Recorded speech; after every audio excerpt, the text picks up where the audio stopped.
अस्सलाम वालेकुम रहमतुल्लाह and welcome back to my channel best medical channel.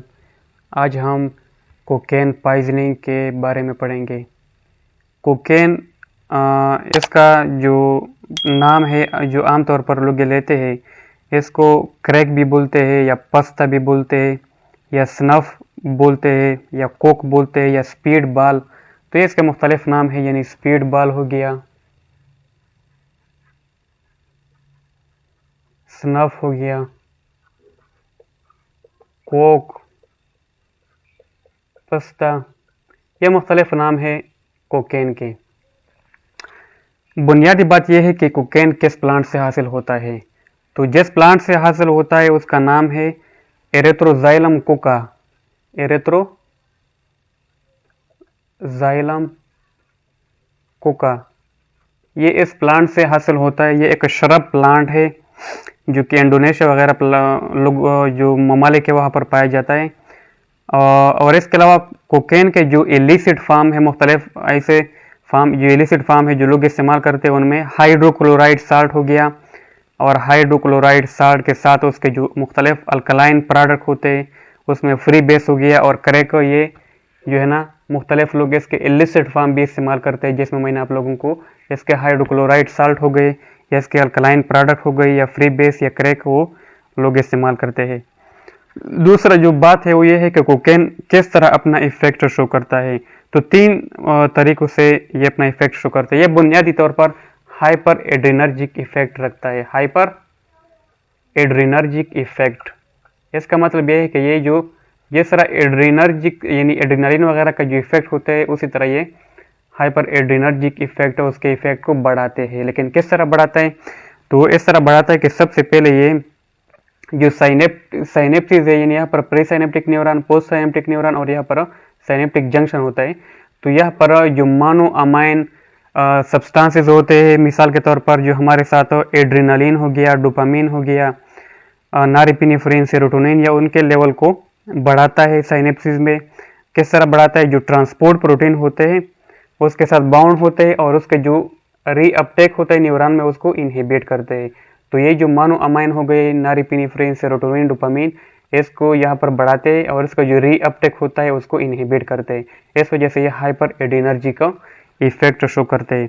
उसके साथ ये लोकल एनेस्थेटिक इफेक्ट भी रखते हैं। लोकल एनेस्थेटिक इफेक्ट किस तरह रखते हैं कि चूंकि ये एग्जाम के जो यानी ये हमारे साथ फर्ज करें न्यूरॉन हो गया, सिंपल डायग्राम अगर मैं बनाऊं, तो ये एग्जान का एक मेम्ब्रेन होता है। तो एग्जान के मेम्ब्रेन में जो सोडियम का ट्रांसपोर्ट होता है, जिससे एक्शन पोटेंशियल बनता है, उसके सोडियम के ट्रांसपोर्ट को डिक्रीज करता है, और इस वजह से फिर ये जो है ना इनिशिएशन और कंडक्शन ऑफ नर्व इम्पल्स को ब्लॉक करता है। उसके नतीजे में फिर एनेस्थेसिया आता है, लोकल एनेस्थेटिक के तौर पर भी काम करता है। इसके अलावा ये जो है ना, अगर हम ब्रेन में इसके इफेक्ट को देखें तो कॉर्टेक्स में जो इसके डिफरेंट इफेक्ट है वो ये है कि ये पहले हमारे कॉर्टेक्स को स्टिमुलेट करता है और फिर बाद में जो है ना ये उसको इनहिबिट करता है। अगर हम इसके फेटल डोज की बात करें तो फेटल डोज जो है ना 20 मिलीग्राम इंट्रावीनसली, 20 मिलीग्राम आईवी जो है ना ये इसका फेटल डोज है, या फिर 500 milligram to 1.4 milligram orally, 500 milligram से लेकर 1.4 ग्राम ओरली। अगर हम इंट्रावेनसली की बात करें तो 20 मिलीग्राम, अगर हम ओरली की बात करें तो 500 मिलीग्राम टू 1.4 ग्राम ओरली। इसका जो फेटल पीरियड होता है वो तकरीबन few मिनट से लेकर 1 to 2 और होता है, यानी कोकेन का फेटल पीरियड few मिनट से लेकर 1 to 2 और होता है इन केस ऑफ कोकेन। अच्छा, अब हम कोकेन पॉइजनिंग के जो साइन सिम्टम है उसको पढ़ते हैं। तो उसके जो सिम्टम है मैंने आप लोगों को बताया कि ये पहले सीनियस एक्साइटमेंट काज करता है और फिर डिप्रेशन। तो पहले हम स्टेज ऑफ एक्साइटमेंट पढ़ते हैं और फिर डिप्रेशन को। स्टेज ऑफ एक्साइटमेंट में सबसे पहले ये है कि एक्यूट पॉइजनिंग में जो पल्स होता है, पल्स बढ़ जाता है, ब्लड प्रेशर बढ़ जाता है, रिस्पायरेशन बढ़ जाता है, और टेम्परेचर, यानी टेम्परेचर, रिस्पायरेशन, ब्लड प्रेशर और पल्स, ये चारों बढ़ जाते हैं। इसका जो इफेक्ट है 7 सेकेंड आफ्टर इनहेलेशन, फ़ौरन जब कोई इनहेल करता है तो 7 सेकेंड के अंदर उस पर इफेक्ट आते हैं। 15 सेकेंड आफ्टर टेकिंग इंट्रावीनसली, या 3 मिनट आफ्टर नेजल इंसफलेशन, या 10 मिनट आफ्टर ओरल, यानी जितने भी तरीके अगर आप उसको लेते हैं तो मुख्तलिफ उसके टाइम है उसके सिम्टम के। पहले स्टेज ऑफ एक्साइटमेंट में हम पढ़ते हैं उसके लोकल जो इफेक्ट है। लोकल में यह है कि वो जिस जगह पर कोकेन अप्लाई किया जाता है वहाँ पर नमनेस या टिंगलिंग महसूस किया जाता है। नमनेस या टिंगलिंग या पेरिस्थेसिया के जो सिम्टम है वहाँ पर महसूस होते हैं। अगर हम फेस की बात करें तो उसका फेस फ्लश्ड हो जाता है। अगर हम स्किन की बात करें तो जो स्किन है उसका, उस पर्सन का स्किन जो है ना वहाँ पर पेल हो जाता है, ब्लड सप्लाई कम हो जाती है। अगर हम जीआईटी की बात करें तो जीआईटी जो है ना वहाँ पर बीटर टेस्ट होता है, माउथ में ड्राइनेस ऑफ माउथ होती है, vomiting, diarrhoea, hyper active bowel sound आपको मिलते हैं।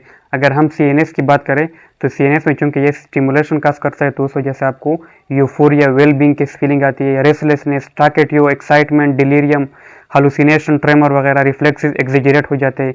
अगर हम रिस्पायरेटरी सिस्टम की बात करें तो यहाँ पर आपको टेकिपनिया जो कि रिस्पायरेशन बढ़ जाता है, dyspnoea, difficulty in breathing, cyanosis के अलामत मिलते हैं। अगर हम सीवीएस की बात करें तो यहाँ पर टेकिकार्डिया, हाइपरटेंशन, वेंट्रिकुलर एरेथमियाज, ये सारे इफेक्ट आते हैं। अगर हम टेम्परेचर की बात करें तो हाइपरथर्मिया, और अगर हम आई की बात करें तो यहाँ पर डायलेटेड पीपल आपको मिलते हैं जिसकी वजह से फिर ब्लड विजन होता है। फिर हम आते हैं डिप्रेशन की सिम्टम की तरफ, और ये तकरीबन 1 घंटे बाद इसके डिप्रेशन के सिम्टम आते हैं। तो सीएनएस में जो डिप्रेसेंट इफेक्ट है उसमें कोमा हो गया, pupil fixed and dilated pupil, flaccid paralysis यहाँ पर होता है, और जो वाइटल फंक्शन है रिस्पायरेशन, जो सीवीएस की जो फंक्शन है वो यानी ख़त्म हो जाते हैं। तो यहाँ पर मुख्तलिफ सेंटर डिप्रेस होते हैं जो सीएनएस डिप्रेसेंट इफेक्ट है होते हैं। अगर हम कार्डियोवास्कुलर सिस्टम में इसके इफेक्ट को देखें तो यहाँ पर वेंट्रिकुलर डिसएरिथमियास होते हैं, रैपिड इरेगुलर पल्स होता है, हाइपोटेंशन, सर्कुलेटरी फेलियर और कार्डिक अरेस्ट। अगर हम रिस्पायरेटरी सिम्टम देखें डिप्रेशन के तो यहाँ पर आपको चेन स्ट्रोक रिस्पायरेशन मिलता है, यहाँ पर आपको एपनिया मिलता है यानी no respiration, pulmonary oedema, cyanosis, respiratory failure, और टी कलर्ड यूरिन जो है ना, अगर टी कलर्ड यूरिन ये एक कैरेक्टरिस्टिक पॉइंट है एमसीक्यूज के लिए, टी कलर्ड यूरिन ये जब आए, टी कलर्ड यूरिन जब आपको मिले तो इसका मतलब ये है कि यहाँ पर रेब्डोमायोलाइसिस यानी जो मसल की ब्रेकडाउन है, रेब्डोमायोलाइसिस वो शुरू है। तो ये एक कैरेक्टरिस्टिक पॉइंट है टी कलर्ड यूरिन, यहाँ पर आपको रेब्डोमायोलाइसिस शो करता है। और पोटेंशियल रीनल फेलियर, जब कोई बहुत फेटल केस होता है तो वहाँ पर जो आंसेट और प्रोग्रेशन है वो बहुत तेज होते हैं, और वहाँ पर कन्वर्जन भी होते हैं, और डेथ जो है ना फ्रीक्वेंटली आता है। इस वजह से हमें पहले इसके डिफरेंशियल को भी पढ़ना चाहिए कि इसके जो कोकेन के इफेक्ट, अदर भी ऐसी चीज़ें जिस तरह इफेक्ट रखते हैं, मिसाल के तौर पर लिथियम टॉक्सिसिटी, जो एंटी डिप्रेसेंट टॉक्सिसिटी है वो भी इस तरह इफेक्ट रखते हैं। जो न्यूरोलेप्टिक मैलिग्नेंट सिंड्रोम है, थायराइड स्टोम या जो हाइपरथायराइडिज्म है जो एक्यूट होता है, या अदर हाइपर एड्रेनर्जिक स्टेट, जितने भी हाइपर एड्रेनर्जिक स्टेट होते हैं उनको हमें डिफ्रेंशिएट करना चाहिए कोकेन से।